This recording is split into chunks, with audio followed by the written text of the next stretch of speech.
স্বজন হারানোর বেদনা, উন্নয়ন উন্নয়ন, আমি প্রতিশোধ নেব। একটা একটা প্রজাগণে জাদুর আয়নায় বন্দি করব আমার বাপের রাজ্য। মালিকা হাসিনা, শয়তানের রানী মালিকা হাসিনা, তোমার ভার্তার দৈত্য পলক এসেছি। হিমবারের বাতাবি লেবুর জাদুর শরবত এনেছি হে শয়তানের রানী। দে জলদি, পান করি।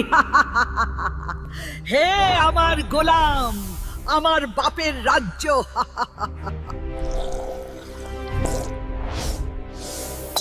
বল হে বৎস, তোকে কি দিব? বার্তা বহনের একটা কালা জাদু শিখিয়ে দাও, যাতে বাতাসের মাধ্যমে নিজে নিজেই যেতে পারে। দেখ হে আমার গোলাম, তোর জন্য জাদুর থুতা এনেছি। ককর ককর ককর। যা হে আমার গোলাম, রাজ্যের প্রজাদের সেবা কর এই থুতাকে সঙ্গে নিয়ে। হুকুম মালিকা হাসিনা। উন্নয়ন উন্নয়ন, আমি চল হে আমার জাদুর থুথা, তোকে দিয়ে রাজ্যের বার্তা নিয়ন্ত্রণ করব।